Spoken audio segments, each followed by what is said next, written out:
maganar sikila din nan yanzu daga Federal Medical Center Katsina wannan abin ya zama kusan sai dai in ce makila wanda aka turo je ka wajen wane amma dai yanzu kai tsaye daga asibitocin garin Katsina ya zama kaman sun legalizing sun halatta referring zuwa gare ni kan matsalan sickle cell anemia kai tsaye suke cewa je ka wajen wane don duk abubuwan da ake bayarwa a asibiti irin su folic acid irin su duk wannan ana manajin abun ne baya zama maganin da genotype na dan adam zai canja amma wannan maganin zan ambata muku yana maganin genotype na dan adam daga AS a samu ya koma AC daga SS a samu ya koma AS wani lokacin aka yi dace yakan koma AA na yi magana da Professor Kabir Matazu a tsohon rector namu na Hassan Usman Katsina Polytechnic kamin in ba Polytechnic in koma university wata rana yana da yara masu kila matarsa can muna karantarwa da ita a staff school sai ta yi mana magana sai aka sa ma yaran magani sai aka ba su Allah ta'ala ya sa aka samu waraka sai ya aika aka kira ni matsayina na staff nashi yace an ce kai ka ba yara magani kaza suna cikin crisis sosai yanzu mun dauki lokaci mai tsawo ba a samun crisis ya abin yake ne na bashi labari kaji sai ce sai ce ma wani mutum da Allah miƙo mani ga kundin magana can thesis nashi ne wanda ya PhD yace thesis ina ne ni a pharmacy nayi kuma nayi rubutu akan sickle cell anemia to amma ittifaqin malaman duniya na likitancin yammaci genotype na dan adam bai canzawa once AA ne is always AA in AC ne in SS ne kawai bai canzawa nace haka kuka imani mu kuma abinda muka imani da shi manzon Allah tsira da amincin Allah sabata a gare shi ya ce mana Allah bai saukar da cuta ba sai da ya saukar da magani wanda ya sani wanda bai sani ba idan nema bai kai ga samu ba sai a faɗi haka amma ina so ka wanke kafa ka tafi suna da record a abinan cibiyar yaƙi da cututtuka ta jihar Katsina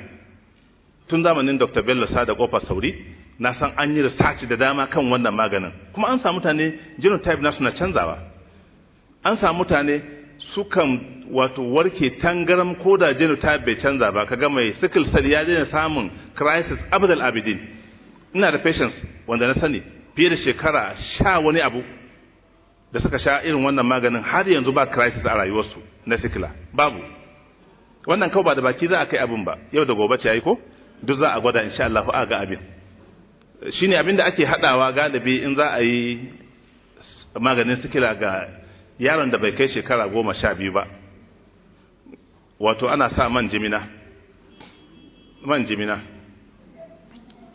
a samu man jimina ina nan very available ko ina ana samu a duk wani Islamic chemist in aka samu man jiminan nan sai a sa man zaitun a sa man habbatu sauda sai a sa man tafarnuwa naji wata kafira professor ce ta harkar lafiya a South Africa tana fira da sashen turanci na BBC tana cewa ba wani maganin sikila a duniya da ya kai wato man tafarnuwa da zuma naji ta faɗi wannan wani lokaci ina ƙara mana ƙarfi ne saboda ilan an ce wani mai bincike na yamma bayan mace ya faɗa har ma professor a harkan magani sai a ce to lalle ba shakka ya san abin da yake to wannan man jimina man habbatu sauda man zaitun man tafarnuwa da kuma wato ita zumar amma ita matsalar ta shine a cikin wannan haɗin takan sa haɗin ya fermenting in aka hada su haka in aka ajiyen ta danyi tsawo sai yayi tsami sai ka ga yana kumburi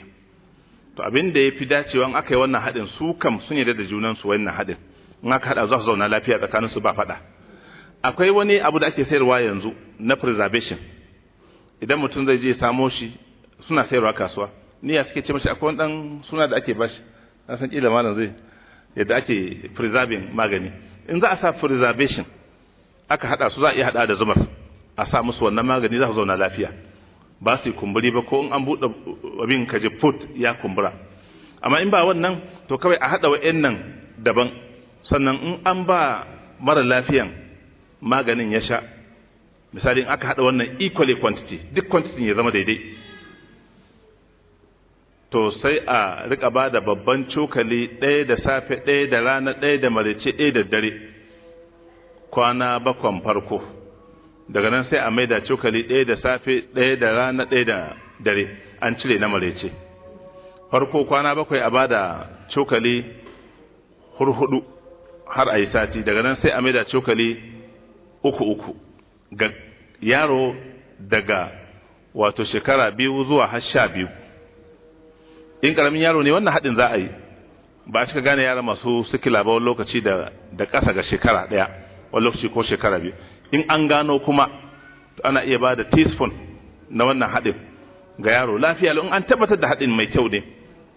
Matsalar shine yanzu masu haɗa maganin, masu haɗa man zaitun, masu haɗa man tafarnuwa da sauransu, man olga ne, irin man nan na girki suke samu sai a yi garin abin sai a sa ciki sai su ce man kaza. Amma an samu wanda suke samun ƙwarorin su dafa man ya zama shine aka fitar man, to haka ake bukata. Kamfanin Himani yana daga cikin kamfuna yanzu a duniya reliable. In sun ce maka ga man tafarnuwa to shine, in sun ce maka ga man jimina to shine, ba sa adulteration su canja. Idan babba ne daga shekara 12 abin da ya gaba, to shine za a riga bashi babban cokali 2 sau 3 a rana, babban cokali 2 sau 3 a rana, safe, rana, dare. Shekara 12 abin da ya gaba, wannan haɗin shi akan bada. Yana da matuƙar muhimmanci kwarai ga jinyar sikila, kuma ana warkewa tangaram. Ko da genotype bai canza ba, mara lafiya na daina samun crisis abadal abidin. Wannan game da sikila kenan. Akwai ɗaya maganin kamar da na faɗa, zuma da tafarnuwa da citta, garin tafarnuwa, garin citta a rika damawa da zuma, ana ba mara lafiya yana sha sau 3 a rana. Yana tasiri shi ma ƙwarar gaske inda aka rasa hali ko ikon haɗa wancan yana da tsada.